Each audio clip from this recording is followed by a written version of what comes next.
देखो, इससे पहले वाले क्लास में हम लोग क्या, हम लोग का जेनेटिक्स पढ़ा था ना, तो जेनेटिक्स के बारे में हम लोग पढ़ा था कि जेनेटिक्स में टाइप्स ऑफ क्रॉसेस पढ़ा था कि कितने तरह का क्रॉस होता है। मेंडल्स के बारे में पढ़ा। ठीक है। मेंडल्स का लॉ पढ़ा। मेंडल्स का क्रॉसेस पढ़ा। ठीक है। क्रोमोसोमल थ्योरी पढ़ा। आज हम लोग स्टार्ट करेंगे, एक डिटर्मिनेशन स्टार्ट करेंगे और म्यूटेशन स्टार्ट करेंगे और पेडिग्री सीखेंगे और जेनेटिक डिसऑर्डर सीखेंगे। तो आज का टॉपिक ये रहेगा। ठीक है। लास्ट क्लास हम लोग पढ़ चुके थे, ठीक है, जेनेटिक्स के बारे में, ये सब टाइप्स ऑफ क्रॉसेस हो गया था। आज टॉपिक जो रहेगा वो टॉपिक टू रहेगा। तो टॉपिक टू क्या बोलते हैं, ठीक है, देखते हैं हम लोग। क्या देखो, टॉपिक टू किसके ऊपर में, सेक्स डिटर्मिनेशन के ऊपर में। ठीक है। तो यहाँ पर क्या बोल रहा है कि it was discovered by the हेन किंग इन 1891। तो 1891 में क्या है कि हेन किंग डिस्कवर किया था सेक्स डिटर्मिनेशन। अब यहाँ पर सेक्स के हिसाब से क्या होता है कि इंसेक्ट्स और मैमल्स जो होता है वो क्या, उसमें क्या होता है कि फीमेल जो होती है वो होमोजाइगस होती है और मेल क्या होता है, हेटरोजाइगस होता है। मतलब क्या है कि अगर आपस में हम क्रॉस करेंगे ना, तो यहाँ पर कि मेल डिसाइड करेगा कि बच्चा मेल बनेगा या फिर क्या, फीमेल बनेगा। तो इंसेक्ट्स में और मैमल्स में क्या है कि मेल डिसाइड करता है कि बच्चा मेल बनेगा या फीमेल बनेगा। तो मेल के लिए एक्स वाई और फीमेल के लिए यहाँ पर क्या है, एक्स एक्स है।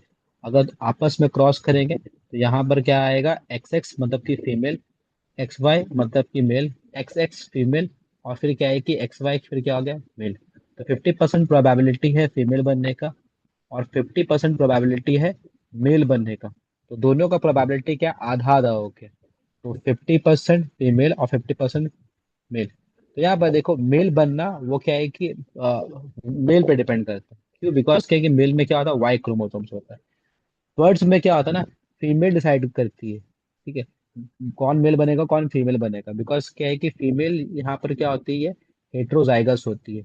और क्या है कि ह्यूमन में क्या है कि जो फीमेल होती है वो होमोजाइगस होती है। ग्रास हॉपर में अगेंस्ट मेल डिसाइड करता है, एक्स जीरो होता है। हनी बी में थोड़ा अलग होता है। हनी बी में क्या होता है ना, हनी बी में तीन ऑर्गेजम्स होता है। एक होता है वर्कर, जो कि फीमेल होती है, जिसमें 32 क्रोमोसोम्स होता है।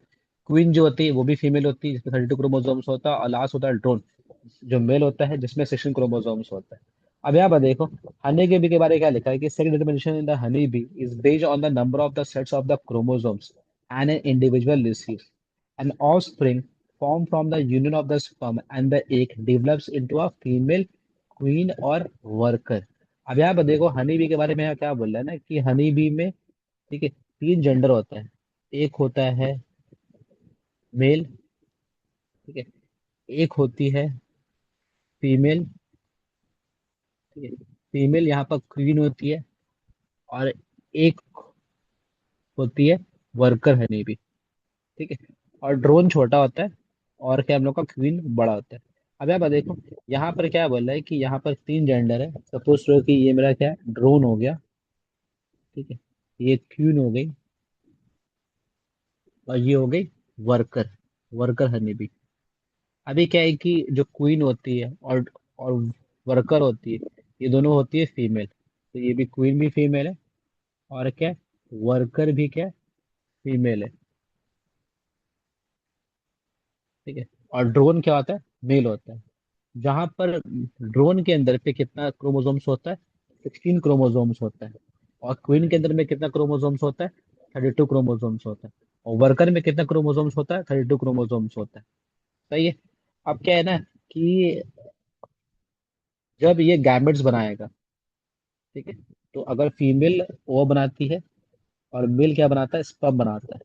तो मेल का 80% जो बॉडी वेट होता है ना, वो स्पर्म कैरी करता है। मतलब कि 16 क्रोमोसोम जो मेल में होता है, तो 16 क्रोमोसोम स्पर्म में कन्वर्ट हो जाता है। तो पूरा का पूरा जो 16 क्रोमोसोम है यहाँ पर माइटोसिस होकर के पूरा का पूरा स्पर्म में कन्वर्ट हो जाता है। फीमेल में क्या होता है कि 32 क्रोमोसोम्स होता है, लेकिन जब ओवा बनता है ना, तो यहाँ पर होता है मायोसिस। तो यहाँ पर होता है मायोसिस, और मायोसिस होने के वजह से क्या होता है कि 16 क्रोमोसोम्स आता है। अब यहाँ पर देखो, इसके बाद क्या बोल रहा है कि अगर मेल का स्पर्म और फीमेल का ओवा अगर ये आपस में फ्यूज करेगा, तो it will produce a 32 chromosomes. तो 32 क्रोमोसोम्स जो होता है ना, तो इससे क्या बनता है, वर्कर बनता है। तो वर्कर कैसे बनता है, फर्टिलाइजेशन के बाद बनता है, ठीक है। क्योंकि मेल का स्पर्म और फीमेल का ओवा दोनों आपस में क्या हो गया, फर्टिलाइज हो गया, और उससे फिर क्या बन गया, वर्कर बन गया। अब उसके बाद क्या बोला है कि इतना सारा एग में एक खास तरह का एग होता है, जिसको क्या बोलते हैं, रॉयल जेली बोलते हैं। जिसके अंदर में रॉयल जेली होता है, जिसके अंदर में रॉयल जेली होता है। तो जो रॉयल जेली होता है, वो अगर फर्टिलाइज कर गया स्पर्म के साथ, तो इससे क्या बनेगा, इससे बनती है क्वीन। तो क्वीन, इतना सारा एग में सिर्फ एक ही एग से क्वीन बनती है, जिसमें रॉयल जेली होगा, वही क्वीन बनाएगी, और कोई क्वीन नहीं बनाएगा। ये भी कैसे होता है, फर्टिलाइजेशन के बाद ही होता है ये। और और जो एक फर्टिलाइज नहीं होता है, जो एक फर्टिलाइज होता ही नहीं है, जो अनफर्टिलाइज होता है, ठीक है, फीमेल वाला, तो ये अनफर्टिलाइज एग जो होता है, इससे बन जाता है ड्रोन। तो ड्रोन किससे बनता है, अनफर्टिलाइज एग से बनता है। ठीक है। और इस प्रोसेस को हम लोग क्या बोलते हैं, पार्थेनोजेनेसिस बोलते हैं। ठीक है। इससे बन गया ड्रोन। ठीक है। तो इसका मतलब क्या है कि हनी बी जो होता है, हनी बी के अंदर में तीन ऑर्गेजम्स होता है, मेल, फीमेल और क्या, वर्कर। जहां पर क्या है कि अगर फर्टिलाइजेशन हो गया, ठीक है, अगर फर्टिलाइजेशन हो गया, तो फर्टिलाइजेशन से या तो बनेगा, वर्कर बनेगी जो कि फीमेल होती है, और या तो क्वीन बनेगी। और दोनों के अंदर में 32 क्रोमोसोम्स होता है। और क्वीन किससे बनता है, रॉयल जेली से बनता है। इतना सारा एग में से एक रॉयल जेली रहेगा, जिससे क्वीन बनेगा। और जो अनफर्टिलाइज एग रहेगा, जिसमें फर्टिलाइजेशन नहीं होगा, जो अनफर्टिलाइज रहेगा, वो अनफर्टिलाइज एग से क्या बनता है, ड्रोन बनता है। ठीक है। तो एग में कितना क्रोमोसोम्स होता है, 16। तो ड्रोन में भी कितना क्रोमोसोम्स होता है, 16 होता है। ठीक है। और इस प्रोसेस का नाम क्या होता है, दिस प्रोसेस को पार्थेनोजेनेसिस। मतलब क्या है कि formation of a new individual without fertilisation. यार देखो, हनी बी में क्या होता है ना, कि मेल और फीमेल का मेटिंग का होता है, एकदम टॉप में होता है।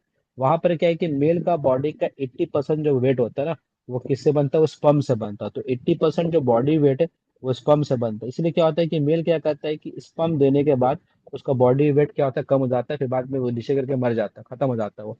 मेल्टिंग करने के बाद स्पर्म, मेल बचता ही नहीं है, मेल का द एंड हो जाता है। इसके बाद क्या है कि जो स्पर्म जाएगा ओवा के पास, तो वो एक फर्टिलाइज हो जाएगा, और उससे बनेगा वर्कर। ठीक है। लेकिन एक ऐसा एग जिसके अंदर में रॉयल जेली है, तो उससे क्या बनेगी, क्वीन बनेगी। तो इतना सारा एग में क्वीन बनती है। और जो ओवा फर्टिलाइज नहीं होता है, तो उससे क्या बनता है, ड्रोन बनता है, जो कि मेल होता है। ठीक है। और इस प्रोसेस को हम लोग क्या बोलते हैं, पार्थेनोजेनेसिस बोलते हैं। ठीक है। क्लियर है। ठीक है। यहाँ पर क्या बोला है कि an unfertilized egg develops as a male drone by the means of parthenogenesis. Hence the males have the half of the chromosomes that of female. तो मेल में क्या होता है, आधा क्रोमोसोम्स होता है किसका, फीमेल का। Female are diploid having the 32 chromosomes and male are haploid having the 16 chromosomes. तो यहाँ पर फीमेल क्या होती है, डिप्लॉयड होती है, और मेल यहाँ पर क्या होता है, हैप्लॉयड होता है। तो यहाँ पर क्या बोला कि this is called haploid diploid sex determination by the system बोलते हैं। Male drones produces sperm by mitosis, they do not have father. तो मेल में क्या होता है कि स्पर्म बनता है, और ये स्पर्म कैसे बनता है, माइटोसिस होके बनता है। और फीमेल में क्या होता है कि ओवा बनता है, और ये ओवा कैसे बनता है, मायोसिस होके बनता है। इसीलिए यहाँ पर क्या क्रोमोसोम्स में यहाँ पर क्या हो रहा है, हाफ हो जा रहा है। ठीक है। तो समझ में आया। तो जो ओवा फर्टिलाइज होगा, उससे क्या बनेगा, वर्कर बनेगा। जो ओवा फर्टिलाइज नहीं होगा, उससे क्या बनेगा, ड्रोन बनेगा। ठीक है। और ड्रोन क्या होता है, मेल होता है। और जो ओवा पे रॉयल जेली जाएगा, उससे क्या बनेगी, क्वीन बनेगी। नेक्स्ट टॉपिक में आते हैं। नेक्स्ट टॉपिक क्या है, म्यूटेशन। ठीक है। यार देखो, म्यूटेशन पढ़ने से पहले क्या है कि हम समझेंगे डीएनए के बारे में। ठीक है। डीएनए जो होता है ना, अपना जो डीएनए होता है, वो तीन चीज से बनता है। पहला चीज क्या हो गया, पेंटोज शुगर।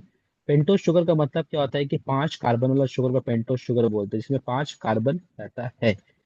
सेकंड चीज क्या होता है, वी हैव अ फॉस्फेट। तो फॉस्फेट रहता है। और थर्ड जो चीज रहता है, we have a nitrogenous base. और ये बेस फिर दो फॉर्म में होता है। एक का नाम क्या होता है, प्यूरिन, और एक का नाम क्या होता है, पिरिमिडिन। तो याद रखना, आलू, गोभी, पूड़ी। ठीक है। तो एडेनाइन ग्वानिन किस में आता है, प्यूरिन में आता है। और यहाँ पे याद रखना CUT, कट, कट पिरामिड। तो कट पिरामिड मतलब कि तुम पिरामिड को काट रहे हो, तो ये पिरामिडीन में आता है। सही है। इसके बाद क्या बोला ना कि पेंटोस शुगर और नाइट्रोजनस बेस, ठीक है, पेंटोस शुगर और क्या नाइट्रोजनस बेस, ये दोनों मिलाने के बाद क्या बनता है, न्यूक्लियोटाइड बनता है। पेंटोस शुगर, नाइट्रोजनस बेस और फॉस्फेट, अगर इसको मिला दिया तो क्या बन गए, न्यूक्लियोटाइड बन गया। और क्या बोला है कि a group of nucleotide forms a nucleic acid. तो बहुत सारा न्यूक्लियोटाइड मिला क्या बनता है, न्यूक्लिक एसिड बनता है, जिसमें पेंटोस शुगर होता है, फॉस्फेट होता है, नाइट्रोजनस बेस होता है। तो अपना जो डीएनए हो गया या आरएनए हो गया, तो DNA RNA is nothing, it is a nucleic acid. सही है। अब देखते हैं, तो ये याद रखना, प्यूरिन क्या होता है, प्यूरिन का मतलब क्या होता है कि जिसमें नाइट्रोजन का दो रिंग होता है उसको प्यूरिन बोलते हैं, और जिसमें सिंगल रिंग होता है नाइट्रोजन का, तो नाइट्रोजन के रिंग के हिसाब से सबका नाम देते हैं हम लोग। और जिसमें सिंगल रिंग होता है उसको क्या बोलते हैं, पिरिमिडीन बोलते हैं, नाइट्रोजन वाला। ठीक है। तो याद रखना, यूरिन में एडेनाइन गुआनिन होता है, तो आलू गोभी पूरी। और pyrimidine में क्या होता है, साइटोसिन होता है, और क्या होता है, थायमिन होता है। और आरएनए में यूरासिल होता है, डीएनए में थायमिन होता है। तो यूरासिल और थायमिन में कोई फर्क नहीं होता है, बस क्या है कि तुम यूरासिल में मिथाइल ग्रुप को ऐड कर दोगे तो ये थायमिन बन जाता है वो। ठीक है। चलो आगे बढ़ते हैं। क्या देखो, म्यूटेशन क्या होता है कि it is a sudden change of genes और क्रोमोसोम्स और DNA sequence which result in a change in the genotype and phenotype of an organisms. मतलब क्या है कि किसी भी ऑर्गेजम्स का जीन्स में या क्रोमोसोम्स में या डीएनए का सीक्वेंस में चेंज होना, उसको क्या बोलते हैं, म्यूटेशन बोलते हैं। जिसकी वजह से क्या होता है, जीनोटाइप मतलब क्या है, जीन्स का कॉम्बिनेशन, और फेनोटाइप मतलब क्या है कि जो हम लोग ऑब्जर्व करें, ये पूरा का पूरा क्या होता है, चेंज हो जाता है। सपोज तो क्या है कि तुम एक आदमी एक घर लिया, तो पहले क्या है ना कि उसमें आराम से रह रहा था, उसमें घर था, मतलब क्या है कि बेडरूम था, फर्नीचर था, सब कुछ था। लेकिन बाद में क्या है कि वो घर को बेच दिया, दूसरा आदमी लिया ना, तो उसमें क्या है कि वो घर को हटा के उसको ऑफिस बना दिया। फिर बाद में तीसरा आदमी लिया ना, तो उसको घर को ऑफिस को हटा के उसमें फैक्ट्री लगा दिया। तो मतलब क्या है कि मशीन लगा दे, या फिर क्या है उनका कपड़े का फैक्ट्री डाल दिया, स्विंग करने फैक्ट्री डाल दिया। तो अल्टीमेटली क्या है ना कि एक जगह का बार बार चेंज होना, दैट इज कॉल्ड मोटेशन। इसी तरह क्या है कि हम लोग का अगर जीन्स या डीएनए या क्रोमोसोम्स में किसी भी तरह का चेंज आएगा, तो उसको क्या बोलते हैं, म्यूटेशन बोलते हैं। और म्यूटेशन की वजह से आज के डेट में बहुत सी बीमारी होता है, जैसे क्या है ना कि कैंसर। कैंसर भी क्या होता है, म्यूटेशन की वजह से होता है। जैसे एक आदमी बाहर निकला धूप में और सनलाइट पड़ा, सनलाइट की वजह से क्या है, जीन्स में म्यूटेशन हुआ। और जैसे ही वो म्यूटेशन जीन्स में हुआ ना, तो फिर बाद में क्या होगा, वो जीन्स क्या होगा, सिंपल सेल को ट्यूमर सेल्स में कन्वर्ट कर देगा। तो that is because of mutation. तो म्यूटेशन का मतलब क्या होगा, चेंज लाना। तो आज के डेट में बहुत सा ऐसा बीमारी होता है जो म्यूटेशन की वजह से होता है, जैसे क्या हो गया, सिकल सेल एनीमिया, थैलेसीमिया। ठीक है। और भी बीमारी है, जैसे कि अभी हम लोग पढ़ा था आगे ना, फिनाइलकेटोनुरिया। तो फिनाइलकेटोनुरिया किसमें था, 12th क्रोमोसोम्स में म्यूटेशन की वजह से क्या हो रहा था, वो बीमारी होता है, जहां पर क्या होता है, फिनाइल एलानाइन हाइड्रोक्सिलेज नाम का जो एंजाइम्स था, वो एंजाइम्स बन नहीं पा रहा था। इसकी वजह से क्या है कि फिनाइल एलानाइन जो है वो ट्रायोसिन में कन्वर्ट नहीं हो पा रहा था, या ठीक है, और फिर उससे मेलेनिन बन नहीं पा रहा था। तो अल्टीमेटली बोले का मतलब क्या होता है ना कि किसी भी तरह का चेंज होना, दैट्स कॉल्ड मोटेशन। मोटेशन क्या होता है कि mutagen is the mutation causing agent. तो जो भी एजेंट क्या है कि मोटेशन कॉज करता है, उसको क्या बोलते हैं, मोटा जेन बोलते हैं। Agents of mutation, we have two types of mutagen. Number one is a physical mutagen, जहाँ पर यूवी रेडिएशन आता है, अल्फा बीटा गामा और एक्सरे और क्या ये सब आता है। देखो देखिए ना, आज के डेट में भी क्या था ना कि जब एक फीमेल प्रेग्नेंट वुमन होती है ना, तो उसको हम लोग क्या करते हैं, हम लोग का कि उसको बोलते हैं कि आप अपना एक्सरे, एमआरआई, सीटी स्कैन नहीं करा सकते। क्यों? बिकॉज क्या है ना कि हो सकता है कि वो जो रेज है ना, बच्चे के बॉडी में एंटर करेगा, तो बच्चे के बॉडी में क्या होगा, म्यूटेशन कर देगा। अगर म्यूटेशन कर देगा तो क्या होगा, जीन्स या क्रोमोसोम्स खराब हो जाएगा। अगर जीन्स या क्रोमोसोम्स खराब होगा तो क्या होगा, बच्चा क्या होगा, डिफेक्टेड बॉर्न होगा। तो पहले के देखे थे ना कि जो हिरोशिमा नागासाकी में जो एटॉमिक बम गिरा था, तो एटॉमिक रेज जो बॉडी के अंदर एंटर किया, तो वो बॉडी में क्या म्यूटेशन कॉज किया, जिसकी वजह से बहुत सा बच्चे लोग वहां पर हैंडीकैप हो गया। और आज भी कितना बच्चा वहां पर क्या हैंडीकैप बॉर्न होता है, तो वो म्यूटेशन की वजह से होता है वो। तो अल्फा रे, बीटा रे, गामा रेज जो होता है ना, ये सब रेज जो होता है वो कैंसर के रिस्पॉन्सिबल होता है। और ये सब रे क्या करता है कि हम लोग के बॉडी के अंदर में म्यूटेशन कॉज कर सकता है, जीन्स को या क्रोमोसोम्स को या डीएनए का सीक्वेंस का को खराब कर देता है ये। तो सीक्वेंस वो ही पूरा खराब कर देता है। इसके बाद क्या, chemical mutagens, mustard gases, phenol, formalin, ये सब कुछ केमिकल्स है जो क्या है कि हम लोग के बॉडी में म्यूटेशन कॉज कर सकते हैं। अब यहाँ पर देखो, टाइप्स ऑफ म्यूटेशन। पहला क्या होता है, स्पॉटेनियस म्यूटेशन। क्या बोल रहा है कि they are produced naturally by mutagenic agent such as the atomic particles, rays, electric current, etc. है ना। तो मतलब क्या है कि अगर बहुत जल्दी हो रहा तो उसको क्या बोलते हैं, स्पॉन्टेनियस म्यूटेशन बोलते हैं। जैसे सपोज करो ना, एक आदमी ठीक था, लेकिन जब एटॉमिक बम गिरा ना, तो एटॉमिक बम बॉम्ब की वजह से क्या हो गया, पूरा का पूरा बॉडी जल के खत्म हो गया। तो बहुत कम टाइम में पूरा बॉडी जल के खत्म हो गया। एक्सरे है ना, एक्सरे में क्या होता है ना, कि हम लोग क्या करते हैं ना, कि पीछे से एक्सरे पास करते हैं, और क्या होता है कि बोन्स का शैडोज ही हमको दिखता है एक्सरे प्लेट में। मसल्स नहीं दिखता, तो मसल्स का आर पार होकर निकल जाता है। तो हमको बोन्स का शैडो को देख करके हम प्रिडिक्ट कर सकते हैं होगा कि कितना फ्रैक्चर हुआ, क्योंकि बोन्स से क्या होता है कि एक्सरे पास नहीं करता। लेकिन क्या है ना, कि अगर एक आदमी को हम खड़ा करते हैं उसके बॉडी में, और बहुत मिली सेकेंड्स के लिए पास करते हैं, लेकिन अगर आदमी को हम खड़ा कर दिया उसके बॉडी में, हम एक्सरे पास करें, बहुत देर तक एक्सरे पास करें, तो वो आदमी जल जाएगा वो। तो जो मैडम क्यूरी जो थी ना, हु डिस्कवर रेडियो एक्टिविटी, और जिसको फिजिक्स और केमिस्ट्री में नोबेल प्राइज मिला था, वो भी कैंसर से ही बनी थी। क्यों? बिकॉज क्या है कि वो इतना ज्यादा काम कर ली थी ना, और उसके बॉडी में इतना रेस घुस गया था, रेस की वजह से पूरा बॉडी मोटेट हो गया, और पूरा बॉडी जो है वो हाईली रिडक्टिव हो गया। तो आज भी क्या है कि उसके बॉडी को क्या है कि हम लोग बहुत ज्यादा कवरिंग में डाल के, नेट का कवरिंग में डाल के, फिर बाद में क्या सीमेंट डाल करके पूरा उसको पैक करके रखते हैं, ताकि क्या है ना, कि उसके बॉडी से जो अभी भी हार्मफुल रेडिएशन आस पास नहीं जाए। तो एक आदमी है, और वो, उसको इलेक्ट्रिक शॉक लगा, पूरा बॉडी का हाथ जल गया। ठीक है, वो जल के खत्म हो गया, तो बहुत जल्दी मर गया वो।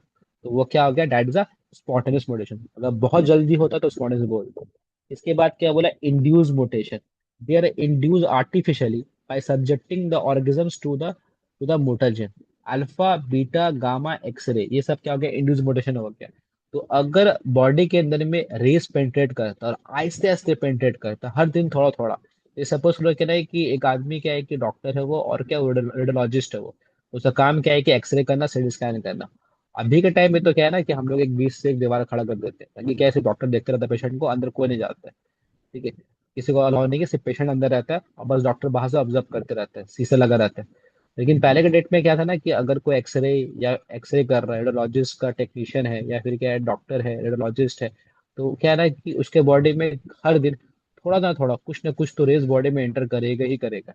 और वो आस्ते आस्ते आस्ते आस्ते क्या होता है हम लोग का, कि बॉडी के अंदर में म्यूटेशन कॉज कर सकता है। और जब बॉडी में जहाँ म्यूटेशन हो जाएगा, फिजिकल अपीयरेंस और जीनोटाइप और फेनोटाइप दोनों ही चेंज हो जाएगा। मतलब क्या है कि पहले दिखने में कुछ और होगा, अभी बाद में दिखने में कुछ और हो जाएगा। जैसे सपोज तो एक आदमी ठीक ठाक था, लेकिन क्या है कि वो आदमी रोज गुटखा खाता था, लेकिन गुटखा खाने की वजह से क्या हो गया, उसको थ्रोट कैंसर हो गया। क्यों? बिकॉज क्या है कि cancer is cause by the cancer is cause by the carcinogen, जो कि एक कैंसर कॉजिंग एजेंट है। जैसे कि हम लोग का tobacco tobacco is a carcinogen. लेकिन क्या, बॉडी के अंदर में एक जीन्स होता है, उसका नाम होता है oncogene. Oncogene is a cancer causing gene. लेकिन क्या है कि वो मोटा, वो क्या करता है ना, वो कैस्ट्रोजन क्या करता है, ऑन्कोजीन को इनएक्टिव से एक्टिव में कन्वर्ट कर देता है। और जैसे ऑन्कोजीन इनएक्टिव से एक्टिव में कन्वर्ट होगा ना, तो वो क्या होगा, वो मल्टीप्लाई करने लगेगा, और जैसे जैसे मल्टीप्लाई करेगा बॉडी में फैल जाएगा, और जहां जहां पर जो जाएगा, उस बॉडी का वो पार्ट को सड़ा देगा वो। जिसके वजह से क्या होता है ना, कि आदमी के बॉडी में एक्टिविटी खराब हो जाता है, फिर आदमी मर जाता है उसके वजह से। तो आस्ते आस्ते होता है, उसको इंड्यूस बोलते हैं। इसके बाद क्या होता है, gene mutation. Introduce the change in the number और द अरेंजमेंट ऑफ न्यूक्लियोटाइड। मतलब क्या है कि नंबर या फिर क्या है, न्यूक्लियोटाइड का अरेंजमेंट को चेंज करना, तो उसको क्या बोलते हैं, जीन म्यूटेशन बोलते हैं। जीन म्यूटेशन दो टाइप्स में आता है। पहले क्या होता है, फ्रेम शिफ्ट म्यूटेशन। क्या बोल रहा है कि these are mainly cause due to addition और डिलीशन ऑफ वन और more nucleotide in a DNA sequence. या देखो, हम लोग का डीएनए का में सीक्वेंस होता है, और उस डीएनए का सीक्वेंस को हम लोग क्या बोलते हैं, जेनेटिक कोड बोलते हैं। जेनेटिक कोड क्या होता है ना, कि तीन तीन बेस पेयर, ठीक है, तीन एडेनोस बेस मिला करके क्या होता है कि एक कोड बनता है। And this code for a one amino acid को कोड करता है ना। And this group of amino acids will form a protein. तो ये प्रोटीन बनाता है। सही है। जैसे क्या है कि हम लोग आगे भी पढ़ेंगे इसके बारे में। तो यहाँ पर देखो, अगर इस जेनेटिक, ये कोडो नंबर वन हो गया, ये हमेशा ट्रिपलेट होता है, ये टू हो गया, और ये थ्री हो गया, और ये कुछ ना कुछ अमाइनो एसिड्स को कोड कर रहा है।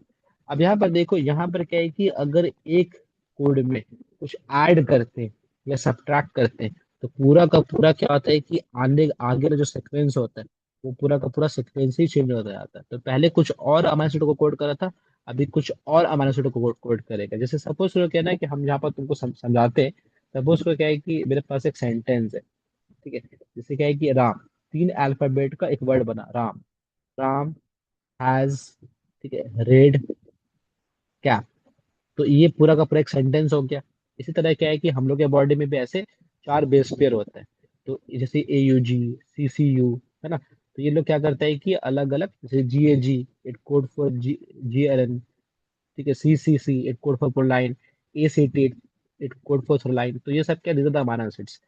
अब यहाँ पर देखो, यहाँ पर क्या है कि हम कोई भी एक वर्ड ऐड करेंगे या सब्ट्रैक्ट करेंगे, तो पूरा का पूरा क्या होगा, सेंटेंस चेंज हो जाएगा। तो हम एच के आगे यहाँ पर हम ऐड कर दिए, ए ऐड कर दिया, सपोज के। तो अब ये कैसा हो जाएगा, राम, ठीक है, HAASREDCA और P।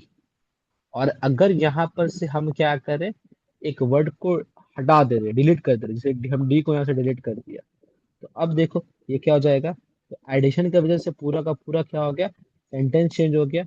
और यहाँ पर क्या होगा, राम, ठीक है, HAS, हैज, RED था पहले, तो यहाँ से ई हट गया, तो ये क्या हो गया, REC, रेक ऐप। तो एक एक वर्ड को, एक अल्फाबेट को ऐड करने से या सब्ट्रैक्ट करने से पूरा का पूरा फ्रेम क्या हो गया, चेंज हो गया। और इसी को हम लोग क्या बोलते हैं, फ्रेम शिफ्ट मोटेशन बोलते हैं। तो यहाँ पर वही यहाँ पर बोलने मांग रहा कि हम लोग क्या है कि अगर एक बेस पेयर को, एक नाइट्रोजन बेस को ऐड करते या सब्ट्रैक्ट करते, पूरा का पूरा आगे वाला जो प्रोटीन का जो कोडिंग होता है, अमीनो एसिड का कोडिंग होता है, ये पूरा का पूरा क्या होता है, चेंज हो जाता है। तो पहले कुछ और बनने वाला था, अभी कुछ और बन जाएगा। इसको हम लोग और डिटेल में पढ़ेंगे जब आगे हम लोग मॉलिक्यूलर बेसिस में जेनेटिक कोड पढ़ेंगे, या फिर, ठीक है, आगे में हम लोग अभी सिकल सेल एनीमिया में पढ़ेंगे, तो वहां पर ये और डिटेल में आएगा। इसकी बात करता substitution. These are caused by replacement of a base pair of a nucleotide. It is of two types. Number one is a transition. In this type, base pair is replaced occur by purine base pair is replaced by another purine, and pyrimidine base pair is replaced by another pyrimidine. यहाँ देखो, हम लोग क्या पढ़ा था कि purine में क्या होता है, आलू गोभी पूड़ी, है ना। तो यहाँ पर क्या होता है कि एक प्यूरिन की जगह पे दूसरा प्यूरिन आ गया। तो ये एडेनाइन एक प्यूरिन है, और गुआनिन भी एक प्यूरिन है। और एक pyrimidine की जगह पे दूसरा pyrimidine आ गया। तो T और C, ये लोग क्या, pyrimidine है। तो एक की जगह पे दूसरा आ गया। सपोज करो कहना है कि ये वैसे ही होता है, सपोज करो कहना है कि एक मेल और फीमेल है, एक कपल है, और दोनों क्या मूवी देखने गया। जैसे मूवी खत्म हो गया, हस्बैंड वाइफ, ठीक है, तो वो मूवी देख करके बाहर हटा, और वहां पर आकर के फिर दूसरा कपल आके वहां बैठ गया। तो यहाँ पर क्या है कि एक प्यूरिन की जगह पे दूसरा प्यूरिन, और एक pyrimidine की जगह पे दूसरा pyrimidine, इसको क्या बोलते हैं, ट्रांजिशन बोलते हैं। इसके बाद क्या आता है, transversion. In this type of base pair replacement occur, ठीक है, अब पुरीन इज रिप्लेस्ड बाय pyrimidine। यहाँ पर कुछ नहीं होता, बस क्या होता है, शफलिंग होता है। सपोज क्या है कि हम, एक आदमी मूवी देख रहा था, उसके बगल में एक और आदमी बैठ के मूवी देख रहा था। ये दोनों क्या है किया, अपना सीट को शफल कर लिया। तो अपना सीट को सफल कर लिया मतलब क्या है कि जी चला गया सी वाला की जगह पे, और सी चला गया जी वाला की जगह पे। तो सफलिंग करने की वजह से पूरा का पूरा सीक्वेंस चेंज हो गया, और इसको क्या बोलते हैं, ट्रांसवर्जन बोलते हैं। ठीक है, बस अपना सीट को एक्सचेंज कर लिया, आगे पीछे कर लिया। तो एक जगह पे मेल बैठा हुआ था, एक जगह पे फीमेल बैठी हुई थी, तो मेल चला गया फीमेल की जगह पे, और फीमेल आ गए मेल की जगह पे। तो बस यहाँ पर एक पुरीन की जगह पे pyrimidine आ गया, और pyrimidine की जगह पे पुरीन आ गया। इसके बाद क्या होता है, क्रोमोसोमल म्यूटेशन। ठीक है, ये क्या बोलता है, it involve the mutation with a change in the number of genes और arrangement of genes on chromosomes. Chromosomes में जीन्स का अरेंजमेंट और उसके नंबर के हिसाब से जो चेंजेस आता है, that is called a chromosomal mutation. अब क्या बोला, टाइप्स ऑफ क्रोमोसोमल म्यूटेशन, कितने तरह का क्रोमोसोम म्यूटेशन होता है। On the basis of change in number, number के हिसाब से क्या होता है, ये दो फॉर्म में आता है। तो पहला क्या हो गया, डिलीटेशन, दूसरा क्या आता है, डुप्लीकेशन। डिलीशन में क्या होता है कि it involves the loss of one और more genes due to loss of chromosomal segment. पूरा का पूरा क्रोमोसोम्स का क्या हो गया, एक सेगमेंट ही लॉस हो गया। हम बताया ना कि हिरोशिमा नागासाकी में क्या हो गया था, बम ब्लास्ट हुआ था। या फिर क्या है कि एक आदमी क्या है कि एक्सरे मशीन में काम कर रहा है, तो ये एक्सरे क्या किया, रेज आया, और रेज क्या किया, ये पूरा का पूरा क्रोमोसोम्स को काट के निकल गया। तो जब ये क्रोमोसोम्स गया, तो यहाँ पर एक जीन्स था जो बॉडी का था।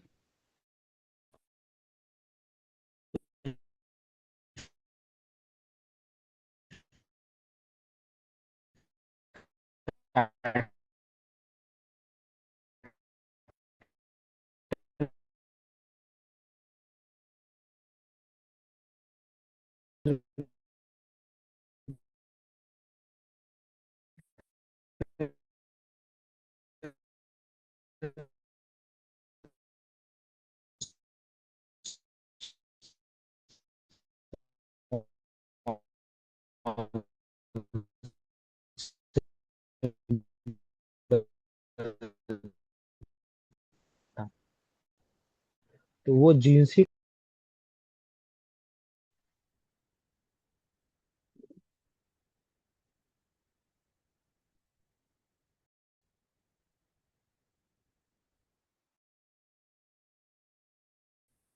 हाँ, यहाँ पर क्या बोल रहे हैं कि it involves the addition of one or more genes, such that the genes get repeated in the chromosomes। मतलब क्या है कि क्रोमोसोम्स में क्या हमको सपोज करना कि मेरे पास एक क्रोमोसोम्स है, ठीक है, और इस क्रोमोसोम्स के पे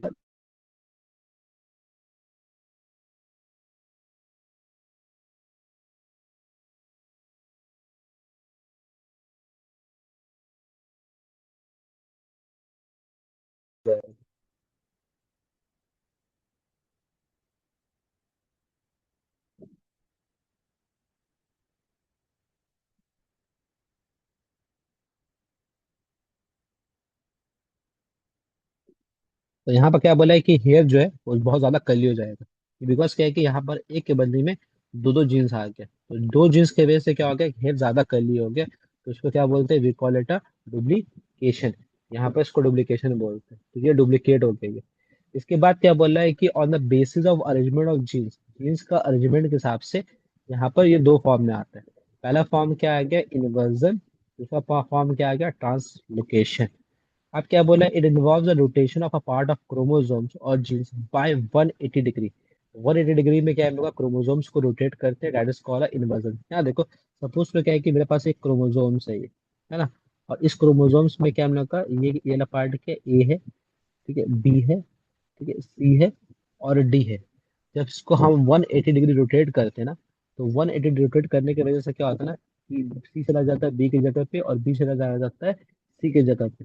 तो बीच वाला पार्ट क्या होता है, पूरा का पूरा क्या होता है, चेंज हो जाता है। तो ये देखो, ये पहले क्या था, ए बी सी था, अब क्या बन गया, ए सी बी और डी। तो ये हो गया इन्वर्जन। तो इसके वजह से क्या होता है, बेस पेयरिंग में चेंज हो जाता है। इसके बाद क्या बोला, translocation. It involves the exchange of parts of the chromosomes between the two homologous chromosomes to form a new chromosomes। ये यहाँ पर क्या होता है ना, कि क्रोमोसोम्स का पार्ट को एक्सचेंज करते हैं, ताकि क्या है कि एक नया क्रोमोसोम्स यहाँ पर क्या बन करके रेडी हो, उसको क्या बोलते हैं, ट्रांसलोकेशन बोलते हैं। ट्रांसलोकेशन मतलब क्या है कि क्रोमोसोम्स का पार्ट क्या एक्सचेंज करता है। यहाँ देखो, यहाँ पर सपोज क्या है कि मेरे पास एक क्रोमोसोम्स है ना, ब्लू वाला और रेड वाला है। तो अब क्या है कि ब्लू वाला जो है उठ के चला गया रेड वाला के पास, और रेड वाला जो है चला गया ब्लू वाला के पास। तो मेरे पास यहाँ पर दो क्रोमोसोम्स है, एक रेड है और एक ब्लू है। और यहाँ पर क्या, ट्रांसलोकेशन की वजह से क्या हो गया, जो रेड वाला है वो चला गया ब्लू वाला के पास, और ब्लू वाला चला गया रेड वाला के पास। इसके वजह से यहाँ पर क्या है कि एक नया क्रोमोसोम्स यहाँ पर बन करके रेडी हो गया। तो अब मेरे पास रेड है और मेरे पास अब ब्लू है। तो अब क्या है कि रेड वाला के पास ब्लू वाला क्रोमोसोम्स भी है, और ब्लू वाला के पास क्या, रेड वाला क्रोमोसोम्स भी है। इसी को हम लोग क्या बोलते हैं, ट्रांसलोकेशन बोलते हैं। तो ट्रांसलोकेशन होने की वजह से क्या होता है ना, एक नया क्रोमोसोम बन जाता है। ठीक है। तो यहाँ पर जो हम लोग पढ़ा अभी तक, वो हम लोग क्या पढ़ा, टाइप्स ऑफ म्यूटेशन पढ़ा। ठीक है, क्लियर है। ठीक है। तो टाइप्स ऑफ म्यूटेशन में पहला क्या होता है, वी हैव अ, ठीक है, स्पॉटेनियस म्यूटेशन। ठीक है। इसके बाद इंड्यूस म्यूटेशन, इसके बाद जीन म्यूटेशन। और जीन म्यूटेशन में दो टाइप्स, एक क्या हो गया, फ्रेम शिफ्ट म्यूटेशन, दूसरा क्या, सब्स्टिट्यूशन। सब्स्टिट्यूशन के अंदर में दो टाइप्स, एक क्या, ट्रांजिशन, और दूसरा क्या, ट्रांसवर्जन, और इसके बाद क्या, क्रोमोसोमल म्यूटेशन। और क्रोमोसोमल म्यूटेशन के अंदर पे, ठीक है, नंबर के हिसाब से दो टाइप्स, एक क्या डिलीशन और दूसरा क्या डुप्लीकेशन। और अरेंजमेंट के हिसाब से दो टाइप्स, इन्वर्जन और क्या, ट्रांसलोकेशन। इसके बाद का टॉपिक क्या आता है, टाइप्स ऑफ इनहेरिटेंस में लोग आते हैं। टाइप्स ऑफ इनहेरिटेंस पढ़ते हैं और समझने की कोशिश करते हैं कि टाइप्स ऑफ इनहेरिटेंस बोल क्या रहा है। यहाँ देखो, टाइप्स ऑफ इनहेरिटेंस में क्या बोलता है कि we have a genetic disorder. Genetic disorder जो होता है वो दो फॉर्म में आता है। ठीक है, जेनेटिक डिसऑर्डर जो होता है वो दो पार्ट में डिवाइड है। ठीक है, तो पहला पार्ट यहाँ पर जो आता है उसको क्या बोलते हैं, मेंडेलियन डिसऑर्डर बोलते हैं।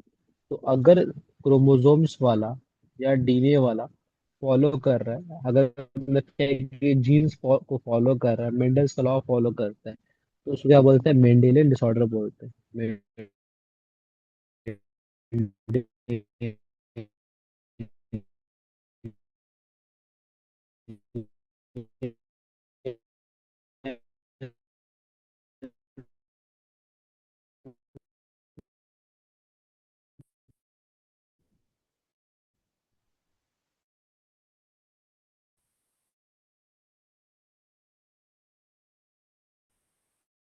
डिसऑर्डर बोलते हैं।